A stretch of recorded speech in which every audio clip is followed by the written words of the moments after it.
later in my career, I think in my third company, one of my manager, so I was 28, I was still not married. So she would always come and ask me questions about why are you not married? I will find a guy for you and all of it. I'm like, how nice, but don't. Maybe when your manager came to you, you could have said, I don't have bandwidth for that. Yeah, I can say that now. Yeah.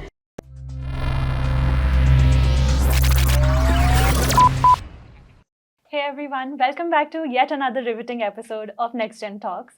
I am Taniya and this is my co-host Sanjana. Hey guys. We're here to talk about some inspiring, interesting and very relevant stories about the LGBTQIA plus community. Stay tuned and let's get a little curious with us in this podcast. So let us introduce our panel to you. Today we have with us Kusuma, Rohit and Sumanta. Please guys go ahead and introduce yourself and give us a brief introduction about yourself and do tell us your experience about being a part of this Intuit India Pride community, as well as how do you identify yourselves or associate yourselves with the LGBTQIA plus community. Sure. Hi Tanya. Hi everybody. I'm Kusuma Krishna. I'm the staff BizOps manager for the site strategy team at Intuit India. And I also am a Pride co-lead and been here for 5 years and it's been amazing leading this community. So I have about 15 years of experience, and in first couple of my companies, I was not really out, and then in my third company is when I came out as a lesbian.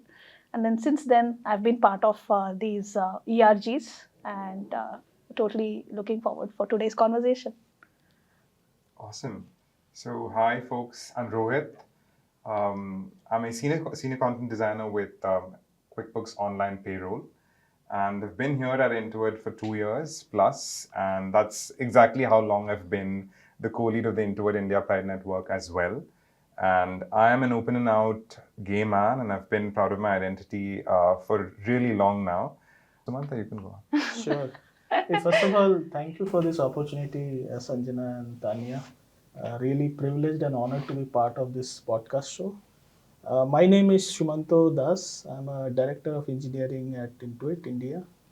And I also play the role of exec sponsor for the India Pride community with two of my awesome, passionate co-leads, Kusuma and Rohit. My pronouns are he, him, and I am an ally. And my goal is to basically make Intuit India most inclusive workplace for LGBTQ employees. So very excited to be part of this show. Let's kick it off. Yeah. So yesterday I got a chance to go through this book which we have for the Pride community at Intuit India, and therein I saw something that you very beautifully have written and something which I very personally resonate to. Which goes like that: stories have the power to change and influence mindsets, and especially when it is, when it has some real life characters or people who we know. So thank you for coming and sharing your beautiful stories with us as we celebrate the Pride Month, which is a time to honor and uplift the Pride community. It's equally important that we acknowledge the challenges that they may face. So Kusuma, Sumanta and Rohit, so would you like to share, like, being associated with the LGBTQIA plus community, like by being a member of it or by being an ally of it, have you ever felt misunderstood or felt excluded being associated with the community? Did you ever have such experiences? And if so, then how did you navigate through those experiences? So Kusuma, would you want to go first? Sure, can. Yeah, so Pride Month is very exciting. I think that's 1 month where we get everybody on board to talk about LGBT community, to bust some myths around it, and also try and create a lot of awareness amongst allies and get more allies on board with us. So we're always excited for the Pride Month. And a question about have we ever been misunderstood and faced issues? That happens a lot actually, especially outside the organization. Not within the workplace anymore, but I can tell you a couple of funny stories that I had early in my career in first couple of companies that I worked. Back then, nobody used to talk about LGBT inclusion or community as such. So we all had to hide our identity or orientation, or like if you are from the transgender community, you had to hide it within the workplace. And also Sections 377 was prevalent, so nobody would be out. People are generally hiding. That was a time where, I used to be young like you guys, 24, 25-year-olds. You're still young. First Yeah, I was going to say the same thing. yeah, so in my first couple of companies, right? So we have always the crushes that are going on in office, and you like somebody likes comes and tells you about them. All of those fun conversations used to happen. And then any time a guy would like me, they would be like really good friends of mine, but then it would be so difficult for me to take that conversation and then somehow get away with it. And then I used to be constantly misunderstood, like, she has very high standards, she doesn't want to talk, the guy is so nice, why is she doing this to him, and all of it. And then and they all used to be like good friends. Yeah. So I used to find it extremely difficult. And then later in my career, I think in my third company, one of my manager, she was this a very endearing kind of a person who would get into who would know personal story of everybody in her team, right? So I was 28, I was still not married. So she would always come and ask me questions about, why are you not married? I will find a guy for you, and all of it. I'm like, how nice, but don't. And then because she's my manager, I can't even like say anything in a rude way or get away from her. And there was a time when to escape from it, I just went and told, I'm divorced, that's why I cannot marry. So I thought it will end. But then she's like, oh, I know a guy who is also divorced. He's a very nice guy. I should make you both meet. And then that started. The entire team used to make fun of us, and poor guy who would come out with me for coffee, and I don't know what to tell him. All of these things used to happen. I mean, now it sounds very funny, but back then it was like I used to be always misunderstood, and it was difficult for me to like put it across. But I think things have changed a lot now. People are now more aware also. They can probably guess, and then people let it be. But yeah, a couple of funny stories from. Maybe when your manager came to you, you could have said, I don't have bandwidth for that. Yeah, I can say that now. That's a good one. That's a reasonable excuse. Yeah. So, how about Yeah. you, Rohit? Yeah, I think being misunderstood for me was from the very onset of basically just getting familiar with the fact that I am a gay child, a gay man. Because, I mean, although I'm not terribly effeminate right now, I was a very effeminate kid. So I could sense that my classmates were trying to deal with this supposed abnormalcy, which is just formative years for a gay man. And apart from that, there's that side of things. And then at home, your parents are wondering why their boy is very much like, the older sister, or trying to imitate her. So, so you're basically grappling with a lot of people trying to make of you, basically just try to understand you in whichever way that they can. And I think the root cause of all of this is just how much misinformation there is, or maybe just the lack of it. Just especially, I'm talking about the 2000s, 90s, when I was a young child, and I know that there wasn't a lot of information really, in the public media, or even, there probably was a rare newspaper paper article about some court in the USA that allowed a gay marriage to happen. So I think dealing with being misunderstood is just every day for us. But today life's definitely better, like Kusuma was saying. I think today you have people who are open to listening to us and trying to understand what our preferences are really. I mean, this whole thing about your gender pronouns, your sexual preferences, just being open and candid about it. It's brand new, actually. It's probably just maybe as old as 5 years. It started 5 years ago, maybe at max. After So- the Section 377 got stuck down into Yeah. Exactly. 2017, I think people started warming up to the idea. Yeah. And then Yeah. last 4-5 years have been like so much better. Absolutely. I think if you're able to steer clear of, or maybe if you're able to be open about these things, you can steer clear of awkward conversations and navigate these waters that one perceives as difficult. But actually, it's just being open and yeah. I think in those terms, you have received a very good support from your family and your parents as well. I have. Yeah. Actually, my parents, I don't know, it's just out of, and I don't know if, how do I put this? My parents just surprised me really, Yeah. because I mean, I do have the Huh. blessing of having very well-read parents, so I wasn't expecting them to throw a fit. They just accepted me, and Yeah. I still remember the fact that the next morning I thought there would be awkwardness, but my mom was like, "Go get milk." So I realized all was well. So Yeah. So how about you, Sumanta? So Yeah. being an ally of the community, so have you ever had such experiences? Yeah, I think my experience is a little bit different than what Kusuma and Rohit shared, right? Like, if you would have noticed and observed, uh, they are actually being scrutinized each and every day, each and every moment. They are being judged. They are being like talked about, discussed about. And let me take you a very simple example. If I introduce myself as, okay, I am a heterosexual, there'll be no reaction. Yeah.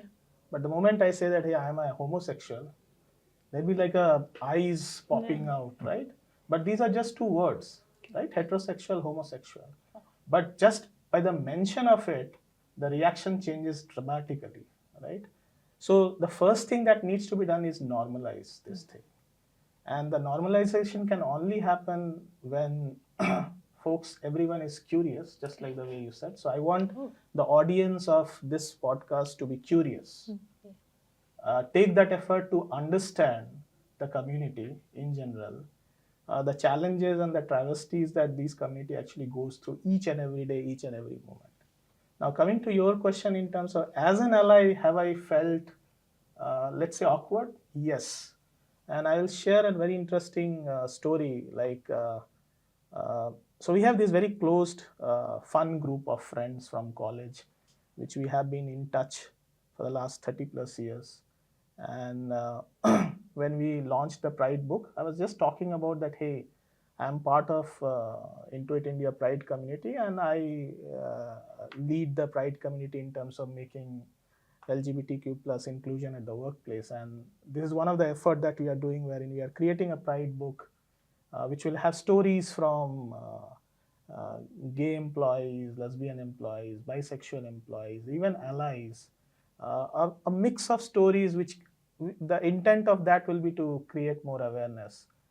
Let the stories itself be like the foundation for people to be more curious and explore their own sexual identity, or even help others discover their own sexual identity, right? Uh, and I would definitely advise and encourage all of you to read Kusuma's and Rohit's stories, brilliant stories. And the moment I shared this with my friend, one of my dear friend, he's like very well educated, highly educated. The first question he asked was, "Why are you part of this? Like, why are you in this?" I was like taken aback in terms of why is this question coming up? Like, so I said, "Why not?" Right? And to me, it's like it takes nothing to be part of a crowd, but it takes everything to stand alone and stand up for someone. And even if you go and look into the nature, like you have like 400 plus species where there is homosexuality. Absolutely. Yeah. But there is only one species where there is homophobia, right? And that is human species, yeah. right? Whereas if you look at nature, there is no homophobia at all. So I think it's, and I don't blame each and every individual out there in the society, because everyone has their own life and everyone has been conditioned throughout their upbringing, throughout their childhood, as well as adulthood as well. I think it's only about if every individual takes that additional effort to go and learn, be curious about why things are the way it is, and be open. It's all about providing all the due respect and dignity to an individual about their gender identity. I think that's all it matters. So yes, I have faced similar kind of experiences, but it's nothing as compared to what, let's say, folks from the LGBTQ community actually face day in, day out, every moment. So Right. So, thank you for sharing these insightful stories that you have. These are actually very, very inspiring. And I feel that it's very important to keep these conversations going, to raise some awareness around it and, foster a culture where we have a community where we all be very inclusive and acceptable about everybody's own identity, and we own up to those things. So, yeah, thank you for sharing those. I think our second question roots from that also. I think, Sumanta, during your introduction itself, you mentioned what your pronouns were, and even you mentioned that corporates are basically what corporates are doing nowadays are they're creating an inclusive environment in their companies, and a lot of them include pronouns. For example, they want to address the preferred pronouns of their employees, and they want others also, the rest of the co-employees, to do the same. So I just wanted to understand, in your opinion, what do you think? Why do pronouns hold so much importance, especially like in corporates or in formal setting like these? So maybe we can start with Rohit. Sure. I mean, how do I even put this? So I feel like it is important for the LGBTQ plus community to, or maybe I should start by saying that perhaps it's an early step in the direction of corporate supporting the Pride community. So therefore, making everybody's, gender pronouns known is a good step, I think. And I'll tell you how it makes life easy for LGBTQ plus folks. So I mean, when you have it available on a public domain, inside, for example, and when, for example, somebody's browsing through your name and gets to know that here's your gender identity or these are the pronouns that you relate with, that makes your very first conversation with that person easy. You don't have to necessarily probe or intrude into their personal space, because that's. And I think it also helps you stay clear of mistakenly referring them with an identity they don't relate to, and that happens a lot. And I think that the Pride community is very forgiving of it. And I know that I've actually heard somebody say something very beautiful, which is the fact that a lot of the heterosexual folks are just coming to terms with with gender pronouns and gender identity, and we've the Pride community has known it forever, and we are the ones who, the fact that we are the ones who are already dealing with so much, having to train them is a bit of an extra effort. But the truth is that we're more than happy to do it, because it shows that somebody is interested in respecting in respecting what we identify as. So I feel like corporates doing it is a great thing, and I feel like it's just one of the early things. I think there's a lot that's coming up. I don't know what, I don't know when, but I feel like it's a great first step. Yeah, I'll just give a little bit of context on why it's even important, right? So when do we use these gender pronouns? To basically refer to somebody as to how they identify themselves. And when we take a step back, why it's important, there are people. What does transgender even mean, right? So you are assigned a certain gender at your birth based on how your body looks. But however, while growing up, that person may not really relate with what God given or what the body really looks like, or what is the assigned gender to them at birth by the doctor. He might feel differently while growing up, and then they might start identifying as I feel this is my gender and this is what I want to identify myself as. Like how we start growing up, a father will say you will become a doctor when you grow up, but then while you're growing up, you find your own interest, you start feeling like I want to do something else, and I think this is what makes me more happy. It's very similar to something like that. So when I refer myself as a woman, that's my gender. And if somebody comes and misgenders me and tries to put me in some other box just because how I look, I may not like it. It's as simple as that. So if I identify myself as a certain gender, I would want you to identify me with the same gender and not your assumed gender. And it goes same with anything that you identify as. One funny example I had is when we were doing the AI Adoption Accelerator program, we put all the TPM in the non-tech or non-engineering batch. TPM's a technical program manager. They said hey, I'm also an engineer. Why did you put me in a non-tech batch, right? So their identity, what they are internally and externally, is very close to every individual. Now you try to put them in a different box, it may not go well. And why should we start addressing or asking these pronouns is basically we are just being vulnerable and saying hey, I know that there can be a different gender that you identify yourself with. So I'm going to start with myself and say my pronouns are she and hers, so that I'm making it the environment open for you to come up and share your preferred pronouns or share what you identify yourself with. And that's how we make the entire create the safe space, right? Yeah. So that's the idea behind, like, why should we even use preferred pronouns, and everybody should use. So thank you, Sumanta, for that. No, I think it's important. I think as Kusuma mentioned, right? Like why pronouns? Like if you really go to the definition of pronouns, pronouns are part of the grammar, right? So if you use pronouns, it makes your communication effective. It makes your communication faster. It makes it efficient. So it's something like the way grammar is to a language would be maps to a earth, right? Like we use maps to explore the earth. Similarly, we use grammars to explore the language.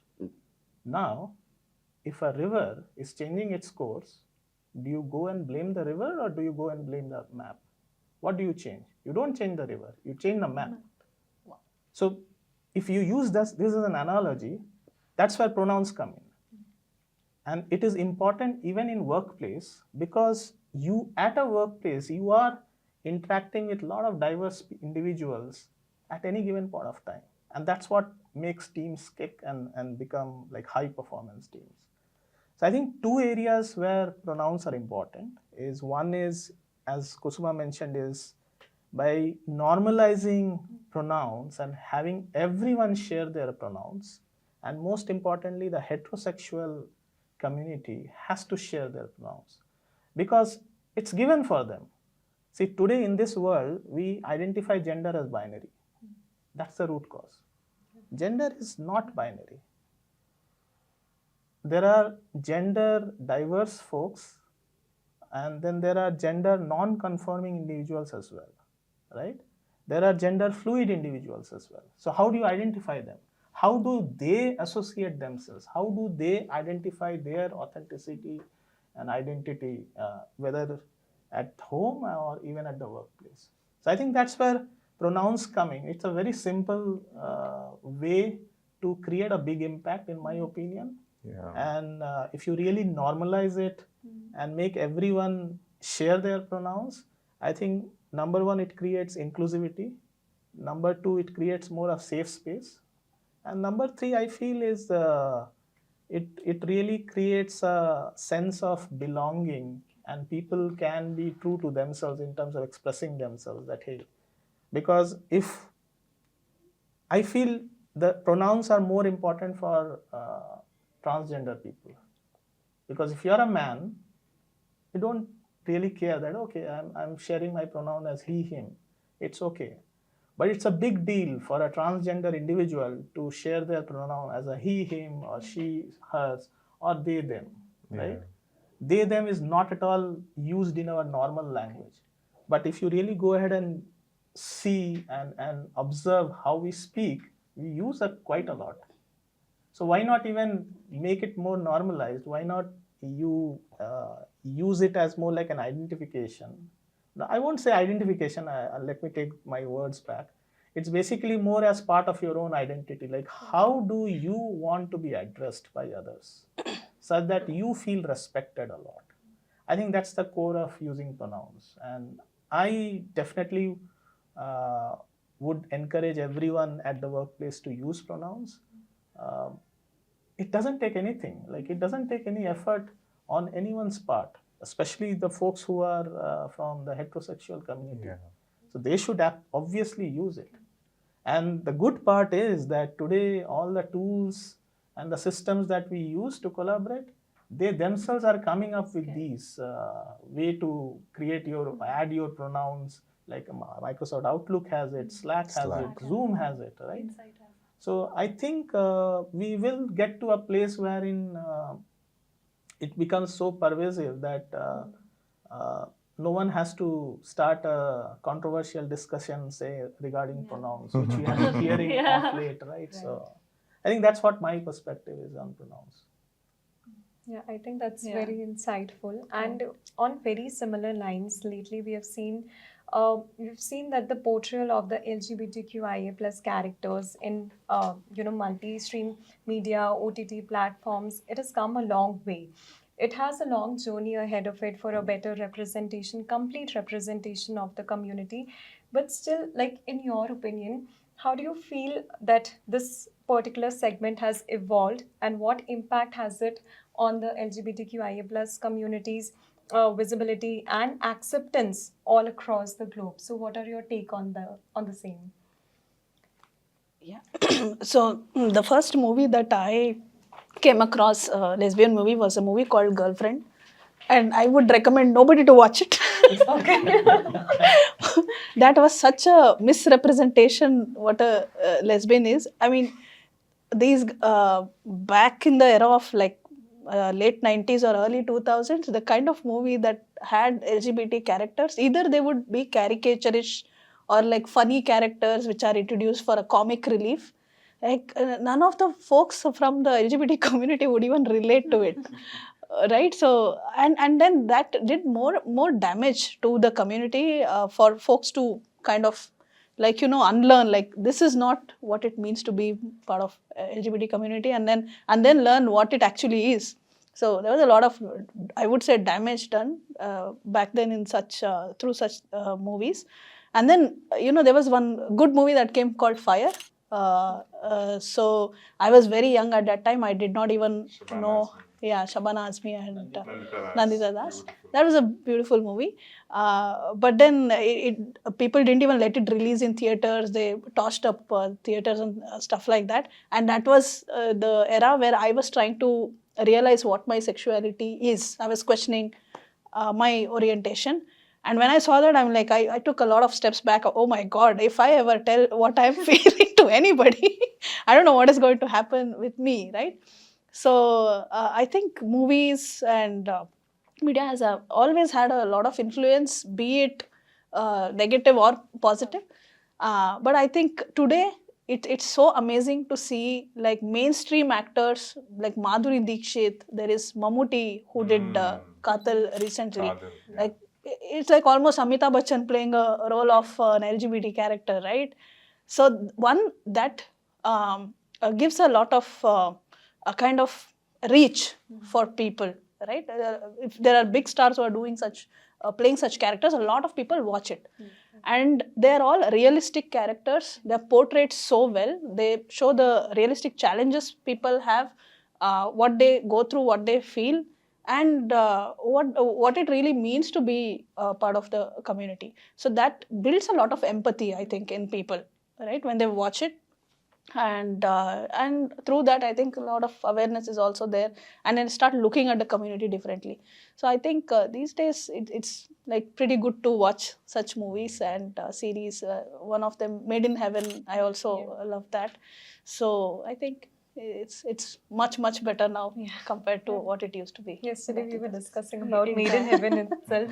So we were discussing what is the favorite portrayal of LGBTQIA community that we have seen in social media or like in general media in India. So we both agreed on Made in Heaven. Yeah. So how about you, Sumanta? Yeah, I think I agree with Kusuma. I think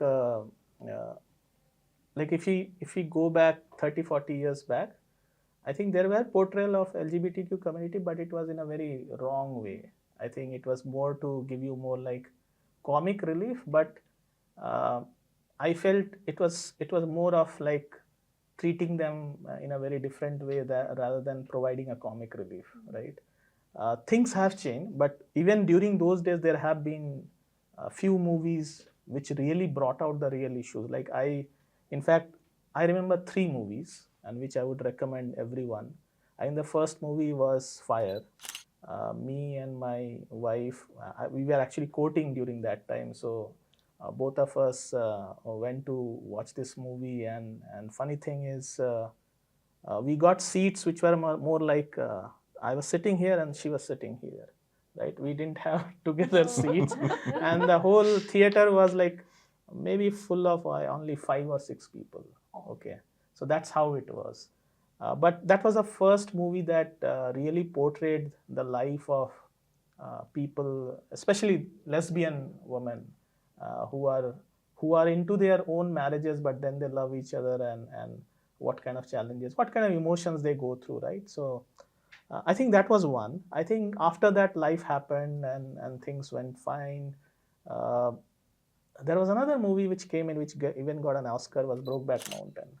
I think that talked about two gay men, the love between two gay men. Beautiful movie. Yes. The way the love has been portrayed, I have never come across any such movie which actually shows that love between two individuals so beautifully. Even a love between man and woman, I haven't come across any such movie like that. I think the biggest hit that I had was when I watched Aligarh by Manoj Vajpayee. I think that shook me a lot. I think, and that was during that time, I think 2014 or so, when there were a lot more things happening, especially with this LGBTQ movement, the community. There were many voices coming up, right? And that movie was very hard hitting because it was actually based on a real life event. Like it was based on a real life individual story, and the way it was portrayed. I think one particular dialogue, it still resonates in my mind, is that Manoj Vajpayee, he says that why is it like they hate us? It's only about love. It's not about sex, right? Usually when we talk about gay, lesbian, it's the very easiest thing to do is associate it with sex. But why can't it be associated with love in the first place, right? Because attraction doesn't only mean sexual attraction, and it doesn't equate it to sex. Sexual attraction can mean that love, right? So I think that boundary has to be set in, and people need to get used to that idea. I think answering your question, things have become much, much better, especially with these OTT services. So much so that today I can actually watch LGBTQ labeled web series or a movie along with my daughter as well, right? Like I watched that movie by Madhuri Dixit. I forgot the name, but brilliant movie. The way she has portrayed, I feel that. Majama. Sorry? Majama. Majama, yeah. I feel that there might be so many individuals today in the society who might be relating to Madhuri Dixit's character. That's right. But they are still closeted. Yeah. So I feel the difference that has happened, I might be wrong, that earlier these shows and movies were made by people who are not part of the LGBTQ community.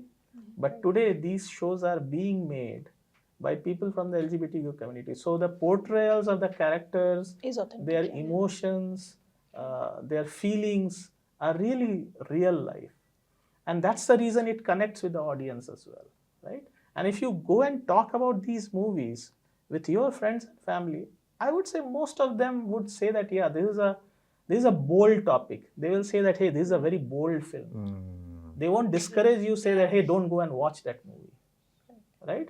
But maybe 30 years back, if I would have gone ahead and told my parents that, hey, I went today and watched Fire with my girlfriend, they would have admonished me. Right? But today, not only me, my daughter can also go and tell her grandparents that, hey, go and watch this movie. So that's the change that has happened over this whole generation. And I think media has a big role to play in that. Yeah.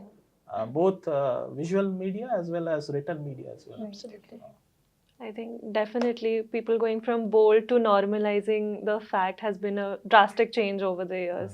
Yeah. And I also like the fact that these superstars, they're actually playing a big role in that. Right. They are because people generally relate to these superstars, right? Yes. So if Madhuri Dixit is playing that role, I would give it to her that for her courage to actually accept saying that, hey, okay, I want to play this role, right? Because it's a matter of their whole reputation. Yeah, image. And they choosing to do this, it means a lot. And that creates a big impact to the whole audience itself. So, what opinions do you have, Rohit, on these? Okay, I must tell you that as a part of my syllabus in college, we had this story called Lihaf, which was one of the earliest written LGBTQ stories by a Muslim woman. Wow. So just imagine, So, and there was a portrayal of a wealthy, stately woman who had a sort of ongoing physical relationship with her masseuse, and everything happened under a lihaf. And the reason this was happening was because her husband, or the nobleman, or whatever, the prince or the king, would have regular inflow of young, good-looking boys. So there is no mention of exactly what transpired inside the room, inside the four walls of the palace or whatever. But the story, which was written in the 1930s or something like that, is what I remember, made waves, and negatively so, because this was, I mean, bold would be an understatement, I think. It was just preposterous. It was outrageous to think of, even something like this. So that's the earliest reading or earliest bit of literature I've read as far as LGBTQ portrayal. That's print media. But I remember that Bollywood's had fun with LGBTQ plus individuals, and I remember this completely ridiculous portrayal of a gay man in this Amir Khan movie called Hum Hai Rahi Pyar Ke, where I think Juhi Chawla's father finds for her a singer or a music teacher who's hyperfem, who's a man but very effeminate, and he's doing this and all those caricaturish portrayal of a gay man, and Juhi Chawla is constantly scowling at him or dismissing him, basically just disgusted at the idea of such a man. So back then, I think the portrayal was mostly negative. Such men were not men enough.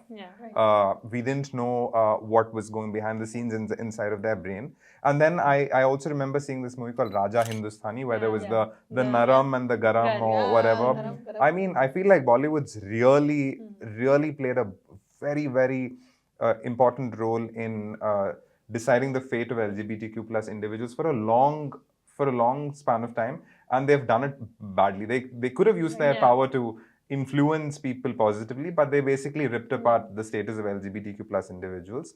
But I must say that I saw this incredible Telugu Kannada movie called Gargi with the beautiful, wonderful Sai Pallavi, in which there's a trans judge. And the woman, there is a heterosexual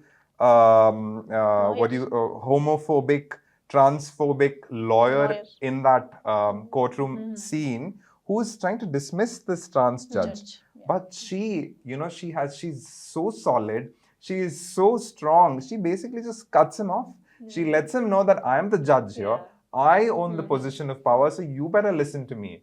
And he basically cannot overpower her. And that portrayal, I just fell in love with that character, I was like, wow.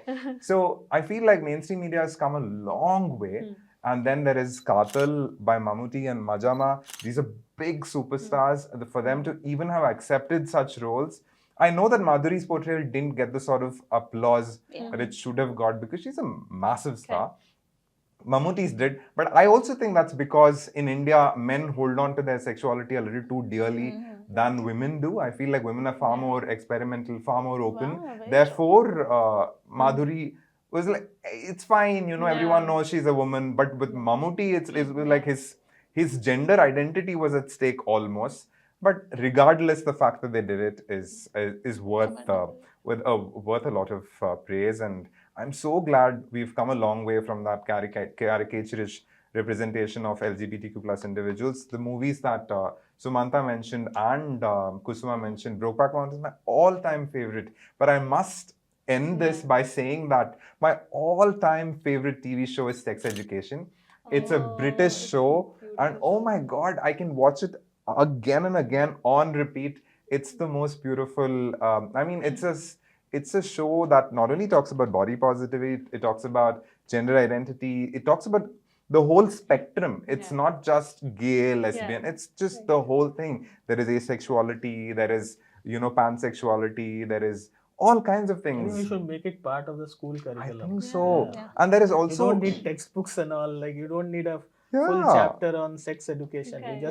You just plug in this That's show right. and let them it's watch. worth a watch, and it's so beautifully done. There is, so you don't go back feeling badly about your choices. or your body. I mean, you may be obese, you may be overweight. You're not going. That show will not make you feel like I need to hit the gym. It's going to be like accept yourself for the way you are. I feel like we've come a long way, and I'm so happy. And my father burst out crying watching Mammootty in Katil because my father is one of those. Oh, I'm a man. Although he accepted me, but he holds on to his gender identity a little too strongly for my liking sometimes. So sometimes, and the fact that he actually literally was choking when Mammootty was, basically coming out to his dad, and it was just brilliant. I feel like that's the power of media. Yeah. I just like to add one sentence. Previously, people used to feel like, हाँ होता होगा ये सब Western culture है, India में नहीं होता. Right. That's what people used to think. But and then slowly they are seeing more realistic character. It feels like, hey, this is somebody that I know. This is somebody who could be my neighbor or some of my office colleagues. So there are people like this out there around me as well. So now they are more and more sensitized. 100%. Even I feel that like the depiction of these characters, it has become so authentic and so nuanced in True itself that. that it is basically creating a very good culture and more, more acceptance for the society. Like, But I also still, I mean, like Sumanta was saying, there still is. Yeah. I mean, if you are to percentage-wise, you will find that there is a lot of sexualization of LGBTQ plus individuals even today. Even So today. even in Made in Heaven, you'll find that the lead Correct. male person is constantly going around sleeping with other men or walking, waking up naked on the beach or whatever. That's happening. But I'm wishing for more like real love stories where it's not all about sex. Like I'm with my partner because I just love him, not because there's a lot of lust or whatever. I feel like I need a little bit more. Brokeback Mountain was one of those. I feel. I think that normalcy has to come. Yeah, I think the West. it is comes It's something on its come way for along. sure. Yeah, it's on a journey Yeah. ahead. Yeah. I think more of that was in Schitt's Creek, if you've seen. Yes. Schitt's Creek is how a did I forget that beautiful show. Oh my god, I love They that just show. normalize the whole concept. David They and just, what's his name? Patrick. Patrick. Yeah. Beautiful. Oh my god. That's true. Yeah. That show doesn't sexualize a gay relationship. That just normalizes everything. Like they don't even question that he is like in a relationship with a man, or they don't question it at all. It's a beautiful. And Moira, I think my Moira, all-time oh favorites. my god. Since we are in this topic, right, I think one thing that I want to highlight here is, see, as long as it doesn't hit your own home, Yeah. That's right. you feel that, hey, it is good to watch, everyone should watch Yeah. it. Yeah. But we need to get to that moment that, hey, it might someday come and hit my home, and am I prepared to Yeah, take yeah, that yeah. up, right? I think that's the most important one. And this, I'm saying this because what happened was, I think it was few years back, my daughter, she was, I think 12 or 13, just entering teens, and my wife and I used to have conversation along with her around, and sometimes the conversation will veer down to, okay, whom will she marry? And my wife will say that, hey, her name is Tui. So Tui, when you grow up, can you marry, let's say, so and so, a European boy or a XYZ boy? And she casually said that, what makes you think that I will marry a boy? And we are like, oh yeah, Good question. that's a good question, and we don't have any answer for that. And that's when I realized that, yeah, as long as it doesn't hit your home, you find, you enjoy, you even say clap. But that's not okay. I think the intent of watching these shows is also to like familiarize yourself in terms of, hey, if this incident happens to you, how will you react? Will you react the same way that others are reacting? Or will you react the way the show is asking you to do it that way? So I just wanted to share that story because it just came into my mind while hearing these conversations. So, taking away from media, we know that we've just entered the Pride Month, and we will see a lot of companies that will go ahead, they want to jump on the bandwagon of the pink bandwagon or the rainbow bandwagon, as they call it. So, but unfortunately, this celebration for the month stops with like June 30th, it will stop with the month itself. So, I wanted to get your opinion on what do you think about such situations where companies want to celebrate the Pride Month to do the advertising, to do the promotions, but then suddenly after a month they don't want anything to do with the community itself. and also understand how can we work together to, ensure that there's a year-round inclusivity, and what does Intuit on their part also do to ensure that there is like a wholesome culture that is supported here. Anyone? Yeah, maybe I can get started. Yeah. I think to me, the most ideal state, like we all talk about target state, right? So Yeah. the target state would be that you don't have Pride Month at all. Every day is like you are celebrating everyone, all individuals, right? But we know, we are also pragmatic. We know that's a quite far day that will come. So, and that's one of the reasons why we celebrate Pride Month, primarily to honor all the travesties and the challenges that the whole community has gone through over long periods of struggle, right? And also to use this time to create more awareness. Now, my view is, even if anyone is using only that month to do something, it's okay. At least they are doing something rather than not doing anything at all, right? Can they do more? Yes, absolutely. And that's where, instead of just focusing yourself on that particular June month, where you have all sort of celebrations and all sort of awareness creation, can you spread that out across the whole year? I think the most important thing for us Intuit is that we also started somewhere, right? Yeah. We started in 2018 and we started off with Pride months, but then very soon we realized that, hey, we really need to create more awareness. And that's when we created this ERG group, which focused around, okay, what should be the goal of objective of this ERG, and what are the things that we can do? What are these different themes that we can work on throughout the year? And that's how we have been very intentional about curating these events. I won't say every month, but at least in once every quarter, we have been focusing on having a very different kind of curation of events. Pride Month is special because the whole world comes together and we get to understand a lot about this community. I must definitely call out this organization called as the Pride Circle. I think they have been fantastic. The way they have been galvanizing all corporates across India to be part of creating this whole community among corporates to normalize the whole topic about LGBTQ community, creating more awareness. I think they have been doing fantastic, and we have been partnering with them each and every year. In terms of what Intuit is doing, I think our focus has been primarily on three things. Number one is creating awareness. So how can we create more awareness within our employee workforce, right?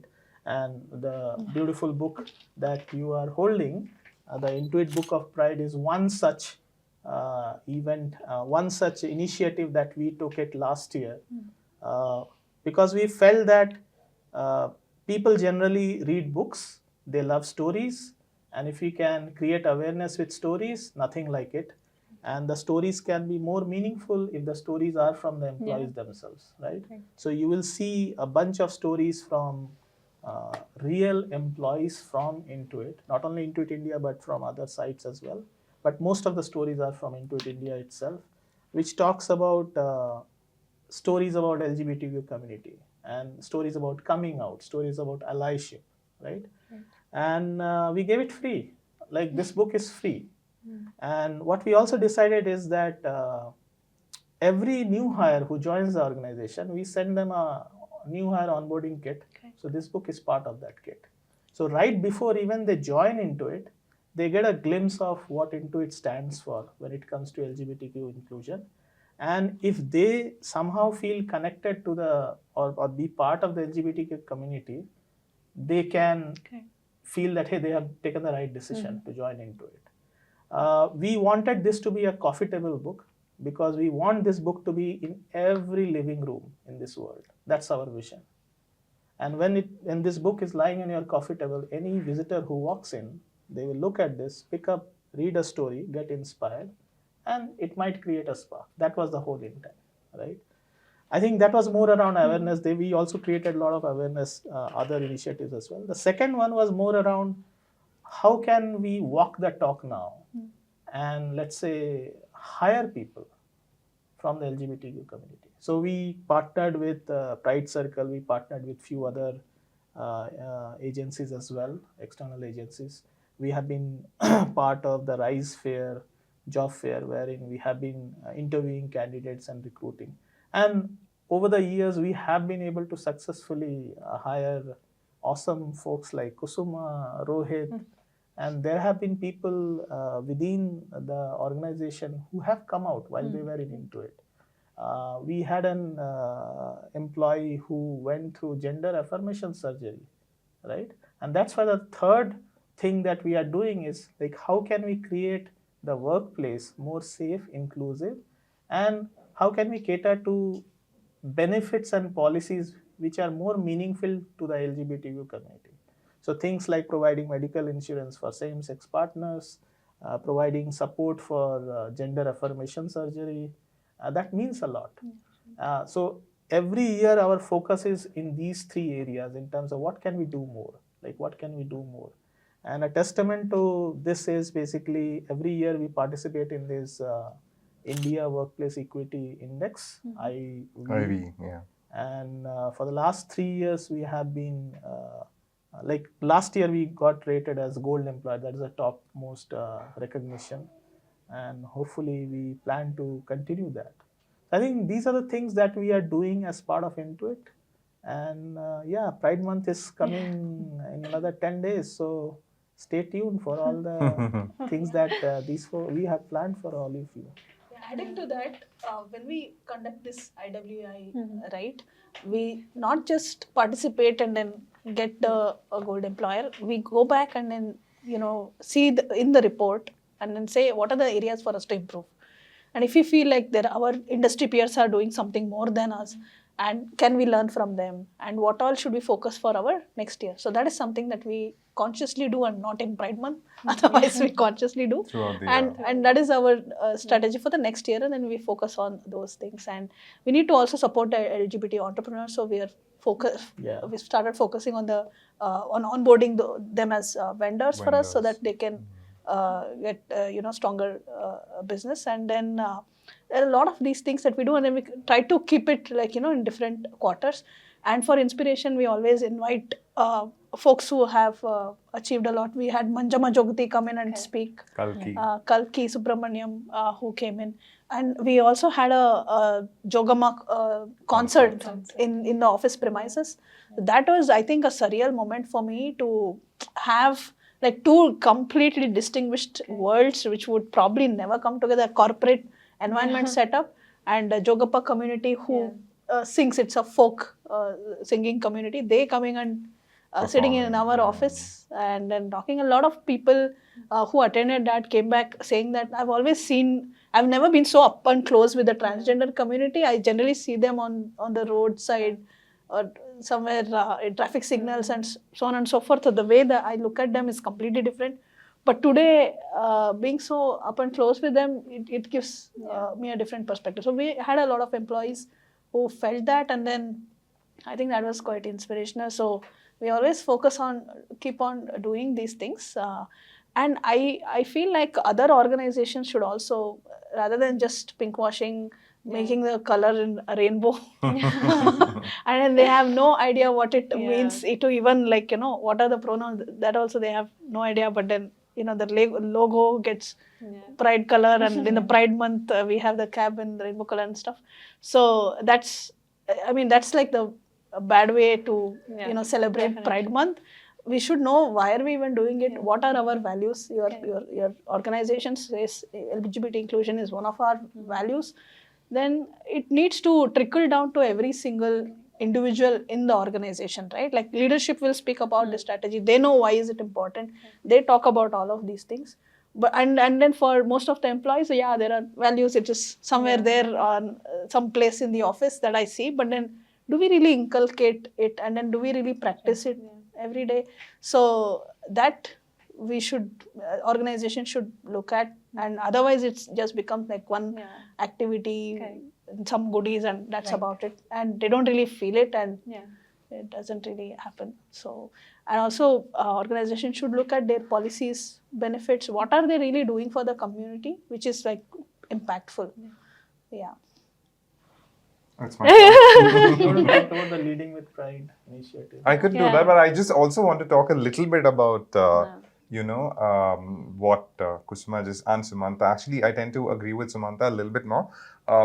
I feel like maybe it's too early for us to over scrutinize if pinkwashing is a Yeah. good thing or a bad thing, because the fact that it's happening itself is a good thing, I feel, because I feel like all along there was. Firstly, I think we all need to acknowledge the fact that the pink economy is massive. Yeah. I've heard it's worth $1 trillion or Definitely. something like that. So, I mean, it's not surprising that businesses want to Yeah. monetize that. But yeah, to talk about just Pride Month initiatives, these folks all mentioned the wonderful wide variety of things that we do. The idea, like Sumanta said, and like Kusuma said, is to essentially basically evangelize the purpose of the ERG as to why we even exist. But more than that, it is to basically spread awareness, it is to increase our allyship base. And I feel like there is an ally inside every one of us. It's just a matter of a switch. Giving a nudge. Exactly, that tiny nudge, which lets people know that, it's just a little bit of a shift in perspective that's Correct. required, and you don't have to basically write a will in our Yeah. name, or it's not as massive as that. It's just maybe just reconfigure the way you Yeah. think. So as a part of the Pride Month initiative, which by the way the ERG always looks forward to, because every year we want to do something different. Also, I must add before I talk about the Pride Month that we are very proud to say that it's not just Pride Month that we focus on. Yeah. Throughout the year, we have activities happening. Like Kusuma said, we have influencers from real life coming and talking to us, to all of Intuit really. So last year we did something incredible, which is the Learn with Pride initiative, which we are very proud of. The Learn with Pride was, and please add on to this if I don't do justice, Sumanta. Leading with Pride. Yeah, Leading with Pride. So Leading with Pride was basically us teaming up with this organization called LWP, or Leading with Pride. And what they do really is they identify mentors within an organization. And they have a bunch of mentees from other folks, from other organization, or you could even have mentees from your own organization. They're flexible about that. So essentially, it's these mentees who meet these experienced mentors who are mostly senior leaders and above, directors, VPs and others, who basically give life lessons to these LGBTQ plus individuals who are their mentees. But there is also, it's a two-way street basically, where they learn from each other, while these mentors train mentees on how to basically deal with situations in life, what their growth trajectory will be, what course they need to take in life. The mentors, on the other hand, just learn about the situations that mentees have dealt with, what the real life of an LGBTQ plus individual looks like, what are the struggles, what are the challenges, what are the everyday difficulties they experience, and maybe and the lessons they learn really are basically just understanding the fact that they're probably in a position of privilege, and the fact that they need to acknowledge it every day, and not just the privilege in that they probably do not belong. Maybe that's a generalization. They may or may not belong to the LGBTQ plus community, but they definitely are in a position of privilege in terms of just their monetary status or the positions they hold in an organization such as Intuit, a reputed organization such as Intuit.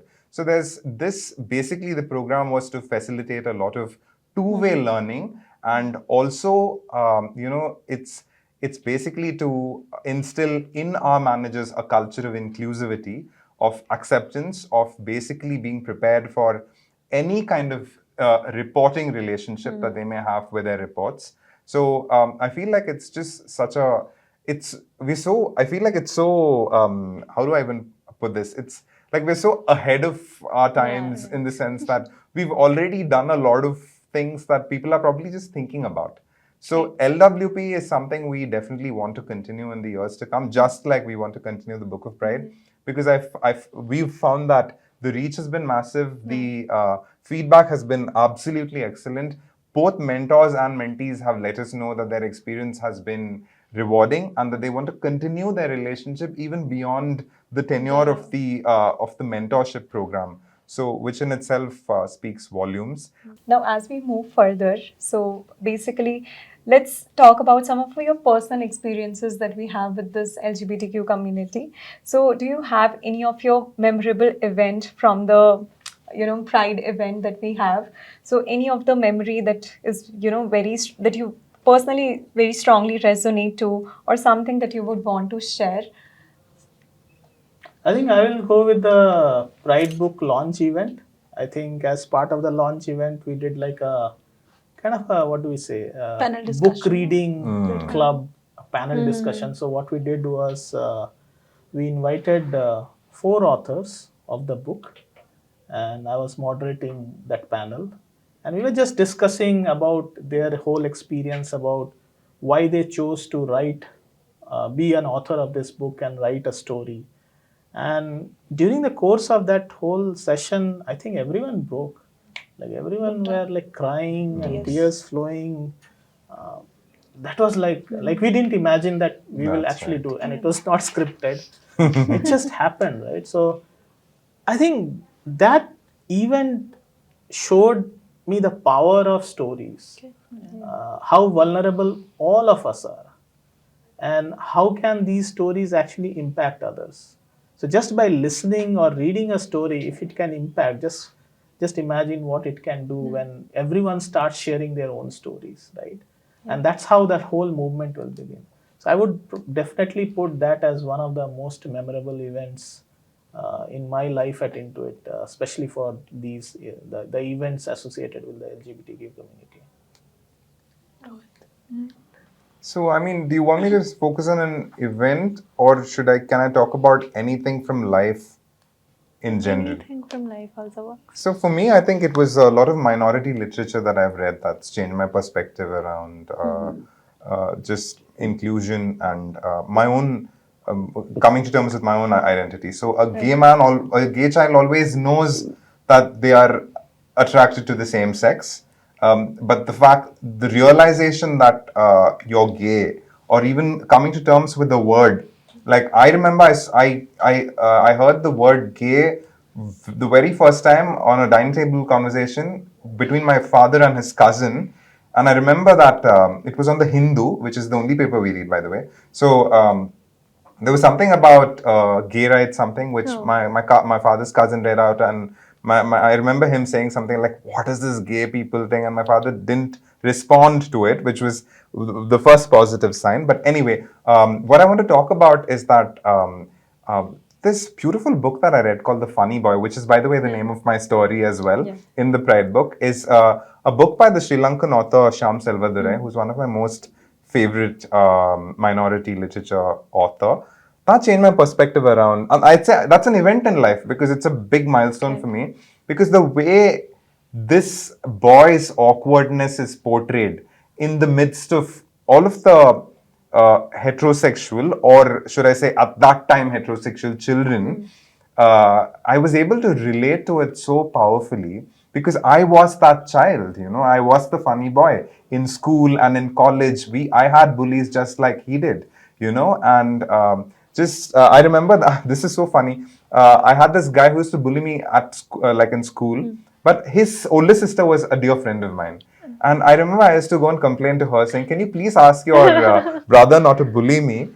And all of these things, when I actually read that in a book, and for me, it was like, hey, I am, there are many. Your own life in the Literally, book and I itself. was like, how does this person know exactly what happened to me? And I mean, it was a big sort of dawning moment because I was like, oh, there are many others just like me. So perhaps this is normal, and that's so literature's been a big, I'd say, milestone. And also then when I was in Chennai, I used to attend this temple architecture courses, and they would talk about how our Dravidian temples and also temples elsewhere have portrayed various forms of sexuality and sort of gender identities so beautifully and so gracefully, and they've stood the test of time. They're here to stay. No one's going to question it. But basically, just the fact that these things have existed, and what that means is that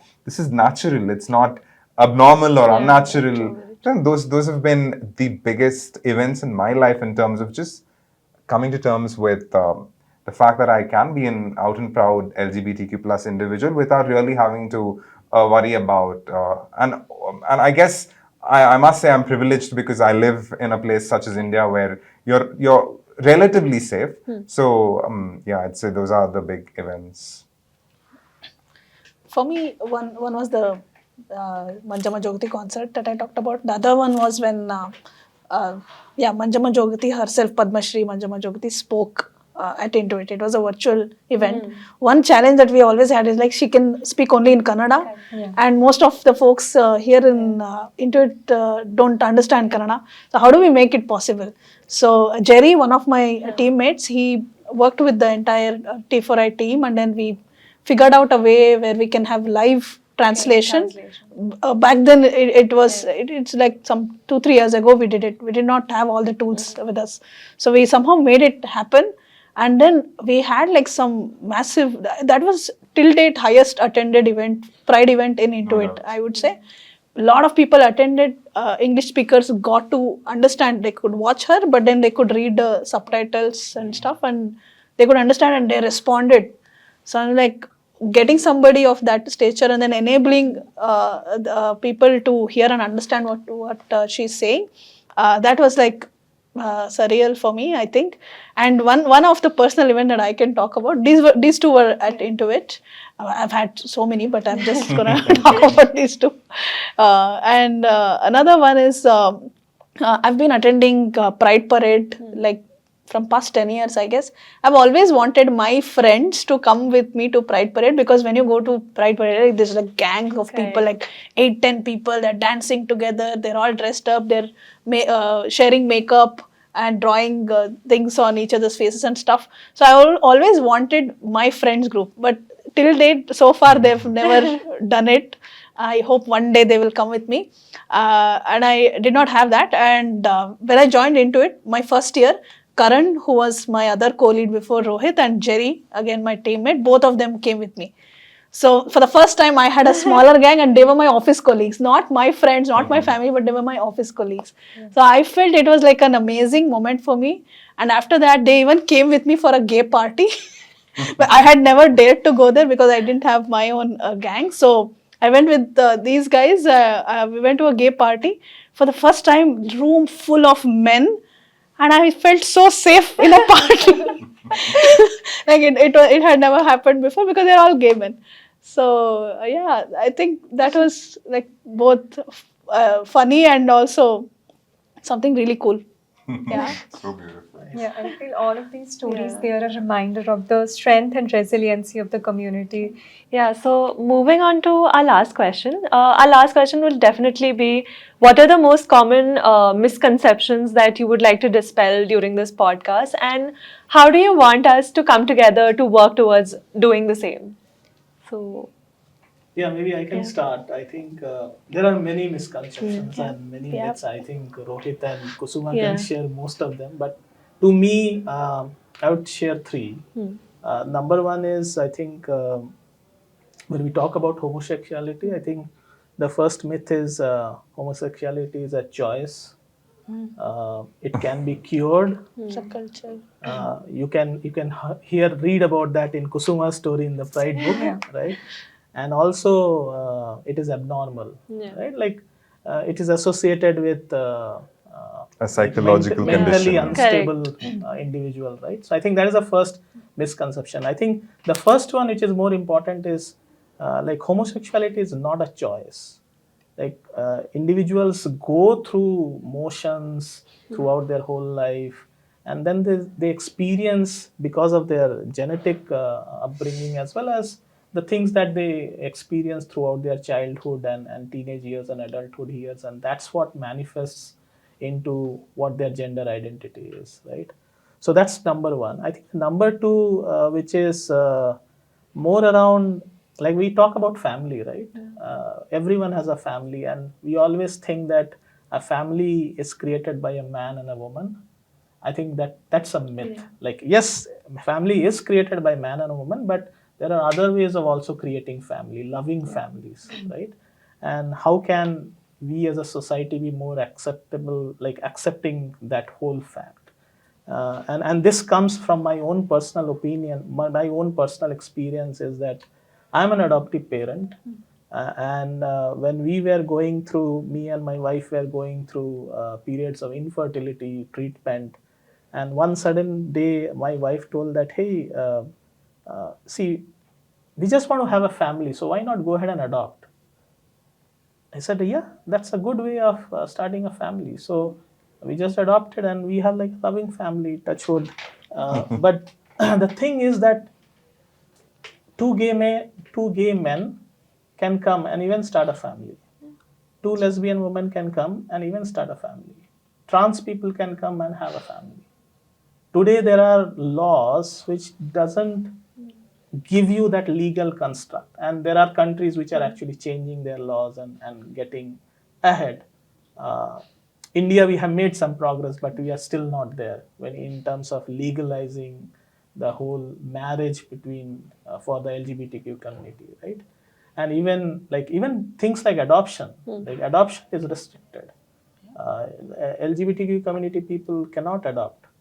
So how do you start a family? Like everyone wants to have a child as part of their family, right? So I think that's a big myth wherein anyone can come and have a family.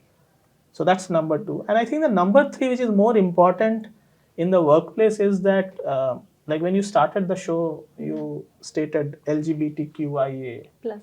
right? Because of this term, there is a myth that everyone is same, identical. No, it is not. Correct. L stands for lesbian, G stands for gay, B stands for bisexual, T stands for transgender. LGBT, everyone is different. We cannot club all of them into one and say that, hey, you are from LGBT community, you are do this, you are that, right? So I think that's a myth, and that needs to be broken. Like everyone has their very unique challenges. Like if you go and talk to a bisexual, you will find that they are the most marginalized among the whole LGBTQ community. Right? No one understands them well. If you go to trans, they face a lot of challenges in terms of getting things which are there as part of regular things in the society, right?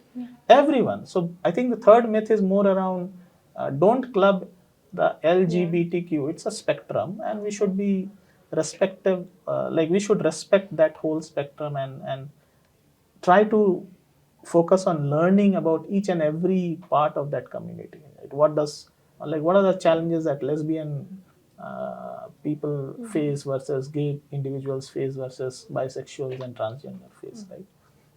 So I think these are the three myths, and I think the second question was more in terms of how can we what can we do Correct. to basically break that myth. I think it's all about number one is acknowledge the fact that this is for the heterosexuals like me or allies, right? Like acknowledge the fact that you have a privilege. And this privilege is not equal to everyone around this world. So with this acknowledgement, can you make that effort to learn more? And once you learn more, make that effort to stand up for someone, speak up for someone who probably doesn't have a loud voice enough to be heard. I think that's what I would share. Yeah. I think the biggest myth I would want to burst is LGBTQ culture is a Western culture. It's influenced from Western. It's not. That's ridiculous. Our ancient India, if you look at our mythology, stories, scriptures, and he talked about sculpture, architecture, we have always been very open to folks, however they would want to express their gender identity. As a culture, India has always been Highly inclusive. progressive. It's only during the British colonial era, they were criminalizing LGBT folks, and they got their constitution over here and they made those laws, and we started blindly following. So anybody who is saying like you're following Western culture, it's them who is discriminating LGBTQ community because you are following what came from the British colonial era, and that just stood there, and then it kind of became normalized for over 150 years or so. And now we are finding it difficult to identify that it's our own, in our culture, we were never discriminating anybody. right? So I think that's one of the biggest myths. So Okay, for me, there are lots of myths around the community, like Sumanta and Kusuma just mentioned. But I would want to talk a little bit about the trans folks because I recently bust a myth. Like literally, my mom and I were on our way home, and in Mysore, there are these trans folks at Signals, and my mom just shooed a trans person away, and she was like, "These are actually not." These are actually men dressed as Yeah. women. I mean, I know it's a almost a stupid thing to talk about here, Yeah. but I would want to say that questioning their true gender aside, perhaps talk about why trans folks are forced to come to the roads. Is it because they want to, because they enjoy begging? It's not. It's their circumstances, it's their backgrounds. Their families didn't want them. Their families who would have been completely fine if they were heterosexual, supposedly normal cisgendered kids. The families would have been fine with it, but because the families didn't have the courage to nurture a child, a completely normal trans child, they push such children out of their homes, and they're forced by mere fate to be begging on the roads. So I feel like instead of just being terribly dismissive of them and basically being suspicious of them, thinking that they're crooks and folks that are out there to loot you, maybe just be a little bit more empathetic and understand that they're here simply because they're helpless. The other thing that I must, and this may be a little tricky to talk about, but I remember that when I just about gotten into a relationship, my parents used to just assume that it's just LGBTQ plus people. So anyway, they keep shifting partners like buy a, I don't know, loaf of bread every day sort of thing. So literally that's also not true. I've been in a happy, healthy relationship for 8 years now, and I'm very proud of it. And I feel like those are some of the big myths that people need to really move away from. LGBTQ plus individuals are just like you and me and everybody else. We want happy, healthy relationships and a family and children, if possible, if legalities allow us to. But really, that's what we aspire for, just like, and marriage as well. While India has not legalized marriages, we're happily settled in our homes, just unmarried, but we feel every bit married, like yeah. I don't know, our parents maybe. So So this brings us to the end of the segment as well as to the end of the episode. So thank you so much, Sumanta, Rohit, and Kusuma for agreeing to do this. We had such an amazing time. Thank you for being so authentic while sharing all of your stories. And I believe that our audience would be as excited to see all of the amazing things that you have to say. So thank you so much for agreeing to do this.